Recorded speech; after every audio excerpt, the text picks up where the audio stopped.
there are so many dots to connect. There's so much information to present and connect before the apparently ludicrous starts to make logical sense. The mainstream media will never ever give you enough time to make those connections. So what I do with that whole reptilian side of my work is I'll talk about it in my own public presentations where I can give it as much time as I decide to give it. I write about it extensively in my books for the same reason, but in the mainstream I will not talk about it because I know that it's going to be reported in the same way. Icke says giant space lizards run the world, and you know.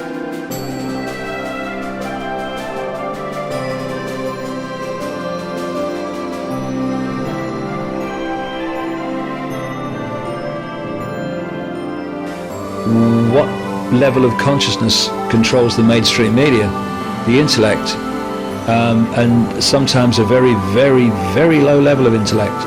And therefore, apart from the odd journalist who is more whole-brained, if you like, and multi-level consciousness, not just intellectually conscious, then they're just not going to see it. They're not going to get it. I mean, it's extraordinary that you can talk to a lady with no formal education and all the rest of it, and she gets it.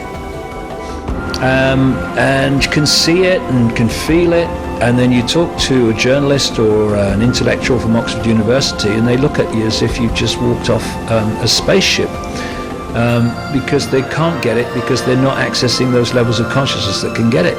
So of course an intellect controlled media is going to see me as crazy, insane, dotty, I think is the word I use, and all the rest of it. So, but you have to accept that. But I have learned one great thing over the years: people can't unhear something. And the reason that enormous numbers of people are now turning to my work, overwhelmingly the reason, is because things I wrote about in my books years ago are now happening. That's the key reason.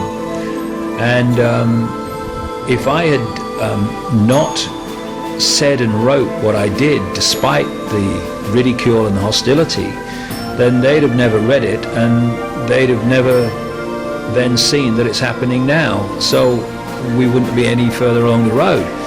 And when you are someone who is challenging the status quo in a world where the status quo is not to be challenged, then don't expect that people are going to, pat you on the back and say what a wonderful person you are. You've got to accept you're going to get ridiculed, you're going to get condemned, you're going to get massively misrepresented, and you just have to accept that that's it. And if you don't like it, well, go and do something else, because this is what happens when you do what that you do. And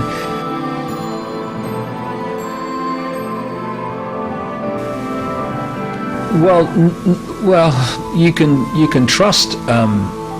It's like everything else. Where are the people coming from? What's the point from which they're observing reality from?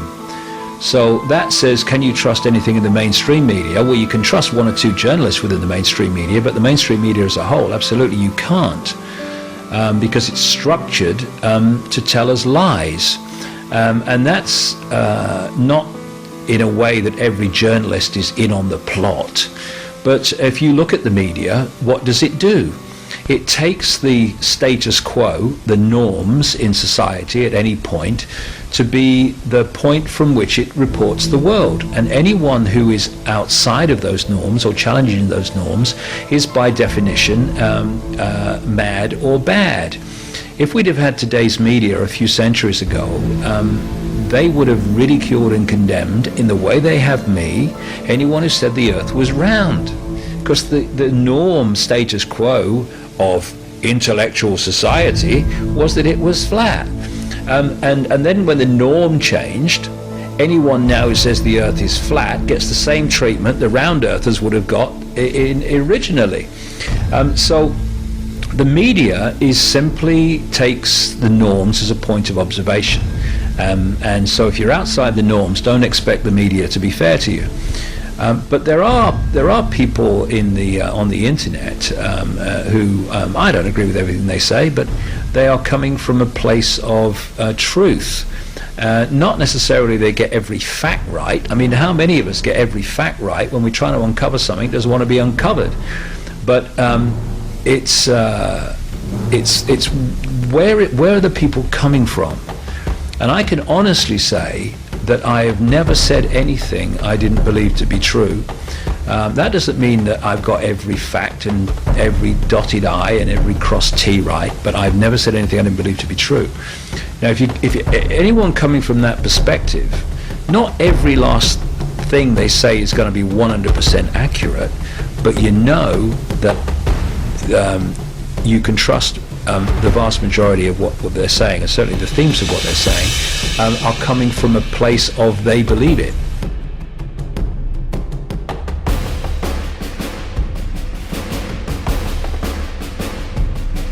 People don't trust people. Well, let's put it this way: enormous amounts of people do trust me, but people are distrustful of anyone who is saying something that is different from the norm. By definition, it's different. So, this man's strange, and with strange comes a sense of trustworthiness. So you're always going to have that too, and you just have to accept it. I would make this point, it's really, really important, is that I am not trying to get anyone to believe anything. That's the point. Because the world is awash with people who are telling others what they should believe and how they're wrong if they don't. I'm not doing that. Not only am I not worried about what people think of what I say and do, it's none of my business. This is one point that people miss. It's my business to say what I believe to be right and to write what I believe to be right. It's not my business what people make of it. That's their business and should always be their business. And we have to respect every individual's right to come to their own conclusion about life, themselves, and reality. All you can do is say, well, here's some information that you won't have heard before because it's not allowed in the mainstream. Make of it what you will. And to be honest, if the last 20 years has been a real emotional onslaught for me, not least through frustration and what have you. But if I was attached to how people accepted my information, I wouldn't be here now, I'd be dead. The emotion would have killed me. So I'm not attached to how people receive my information. What I'm attached to is the passionate belief that people have a right to hear all information and not just that which the establishment decide they're going to hear or not hear.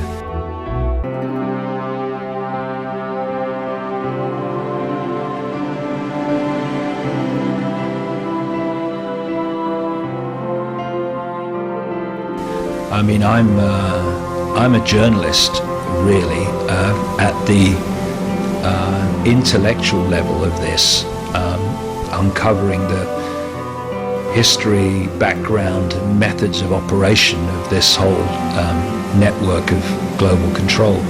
I'm a journalist, but I'm different to other journalists. I don't have an editor. I don't have anyone looking over my shoulder telling me what I can and cannot write, which allows me to follow the information and not edit the information on the basis of either what I think people will think of me if I say this, or on the basis of I better not put this in because the proprietor or the editor won't like it. So on that level, I'm a journalist. I've been to about 45 countries researching this. I've talked to thousands of people. And for instance, the whole reptilian thing, I didn't sort of sit in a darkened room and come to these conclusions. I just kept meeting people all over the world who'd had experience of it. That's where it came from. And when I first heard it, of course, you think, my God, what's going on here? What's all this about? But when you have met so many people in so many different countries from so many different walks of life. This is where the synchronicity comes in, of who are telling you the same thing and the same experiences. Well, then you start to say, well, either I'm going to shut this off because I know what the reaction of people will be if I say it, or this deserves to be talked about because this is now, there's just too many bloody coincidences here, too many common themes. So that's the way I operate, and I just follow my heart, my intuition, and sometimes my head is telling me, no, you don't want to do that today, you don't want to go there. Oh, what are you going there for? Or used to anyway, it doesn't so much now. But my heart says, I want to go there. My intuition says, go there, and I go there. And that's what, where synchronicity comes from. Again, we're back to the same theme again. The intellect or higher consciousness, the head or the heart, because the intellect sees things as apart and divided from each other, synchronicity is the connection of things, right? So it can have a problem with synchronicity. And so when you have an intuitive feeling to be somewhere, to go somewhere, then the head can start listing all the reasons why you shouldn't go. Oh, you don't want to go there today, look at the weather, oh, this, blah, blah, blah. And the heart go, I want to go, I want to go. And when you go, something happens that takes you further along the journey, which wouldn't have happened if you'd listened to the head and stayed at home. And so the great change in my life came in about 1989, 1990, when I decided that when my head and my heart were in conflict over a action, then I would go with my heart and take the consequences. And what I found was very interesting, because when you go with your heart, you're going with a level of consciousness that is beyond the intellect, and the intellect is what controls this reality and through which most people perceive this reality. So when you go with your heart, you immediately start beating to a different drum. You immediately start acting in ways that are different to mainstream society. And of course, you're going to get reactions from that from mainstream society. They're going to, look at me, they're going to call you crazy, they're going to call you insane and nutty and all the rest of it.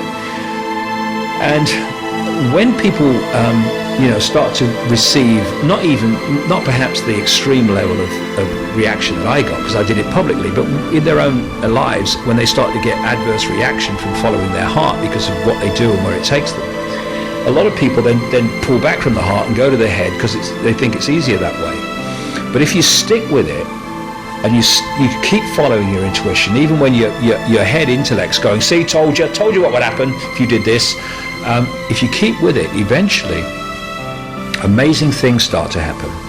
And you look back and you think, well, not only have these happened, they've happened because I went with my intuition. And what happens eventually is what I found in my life is the intellect starts observing this, and it starts to see that although when you follow your intuition, you follow your heart, you might get into some scrapes and some challenges, eventually it all works out. Not despite following your intuition, but because of it. And what happens then is your head and your heart start to sync, and you start to think and feel the same things. And so today, it's very rare that it's almost non-existent today, that my heart, my intuition will say I need to do this, and my head will say you can't, or why I shouldn't. It's almost non-existent. The two go together. They're mates rather than at war with each other, as they are in most people, and they were in me before this all started.